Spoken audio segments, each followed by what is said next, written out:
नमस्कार मेरे प्यारे बच्चों, राइट वे क्लासिक के यूट्यूब चैनल फिजिक्स पर हिंदी में आपका स्वागत है। आज हम पढ़ेंगे बेटा क्लास 10th। क्या पढ़ेंगे बेटा?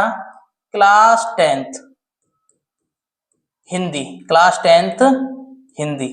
और हिंदी में बेटा क्या पढ़ेंगे? इम्पोर्टेंट पद्यांश। क्या पढ़ेंगे बेटा? इम्पोर्टेंट पद्यांश।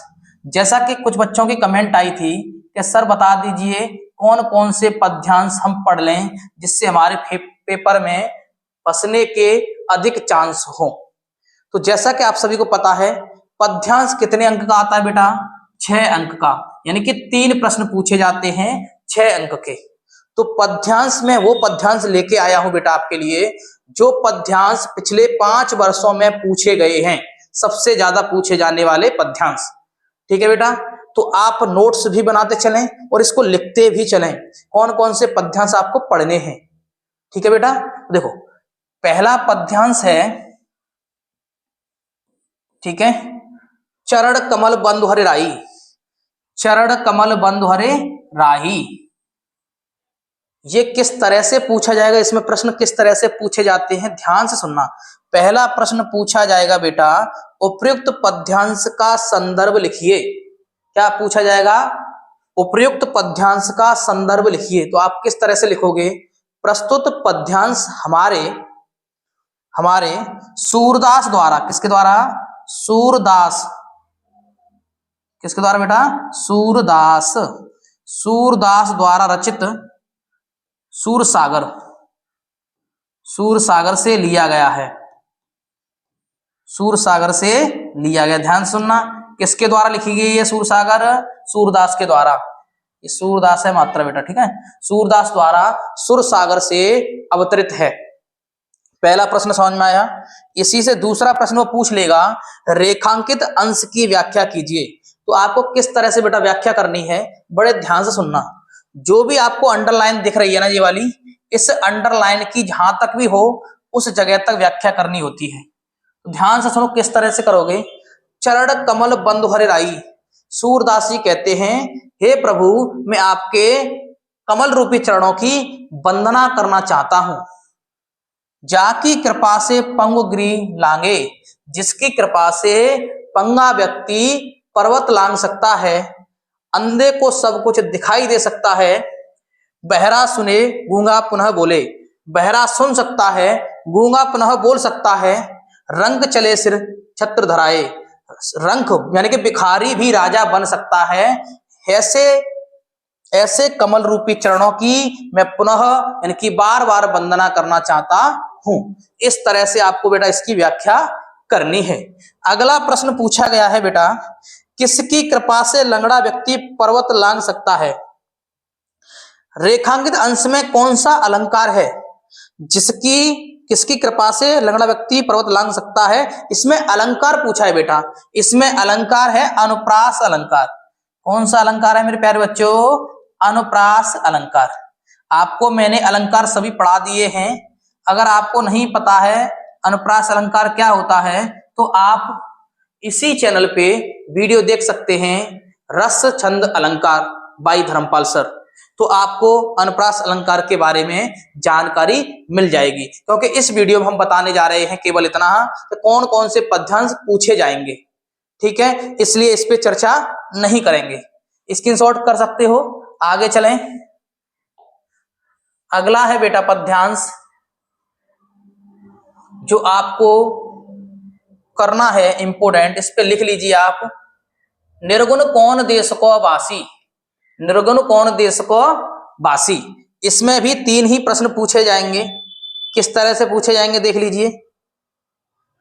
उपयुक्त पद्यांश का वही पूछा जाता। सबसे पहले क्या पूछा जाता बेटा? सबसे पहले वही कहानी, क्या लिखना होता है हमें? संदर्भ।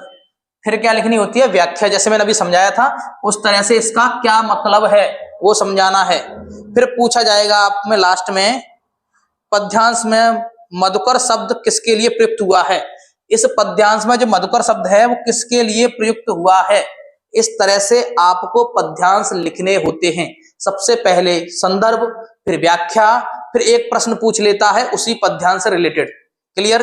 अगला अपन लोग देखें, क्योंकि हम ज्यादा बात न करते हुए हम केवल ये बताएंगे कौन कौन से आपके लिए इंपोर्टेंट पद्यांश हैं, और आप चाहते हो सभी पद्यांशों को सर हिंदी में अनुवाद करके दे दीजिए तो अगली वीडियो में बना दूंगा, आप इस पे कमेंट कर दें।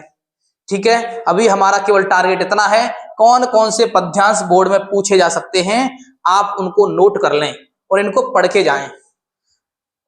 तो तीसरा है बेटा, ऊधो मन्ना बहे तस्वीस।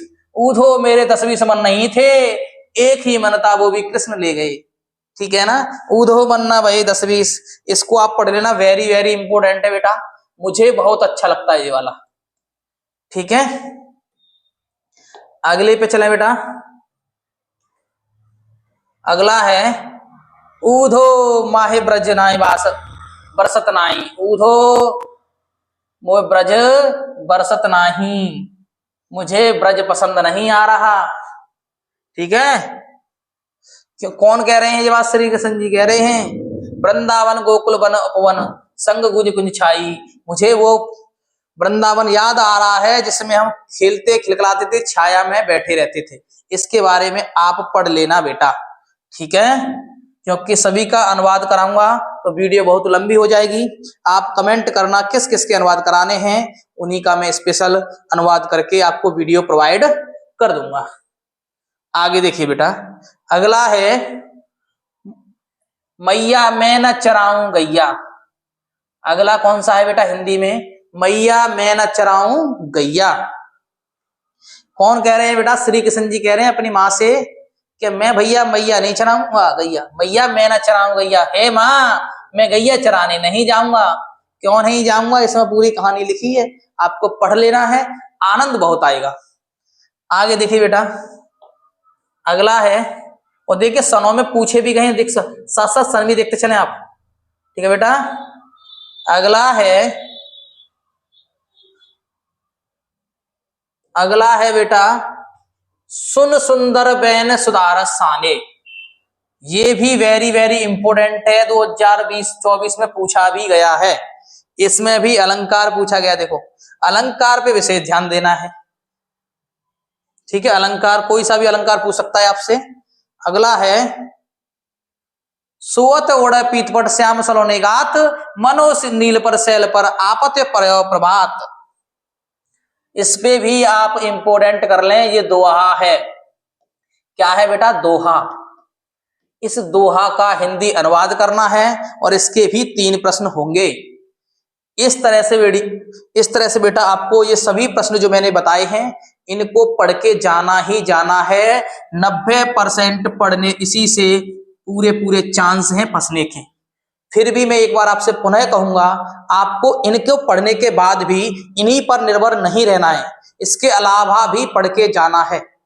मैं इस बात से श्योर हूं कि 90% इसके चांस हैं इन्हीं से फंसने के, फिर भी आप पढ़ के जाएं। ठीक है ना, इस पे निर्भर न रहें।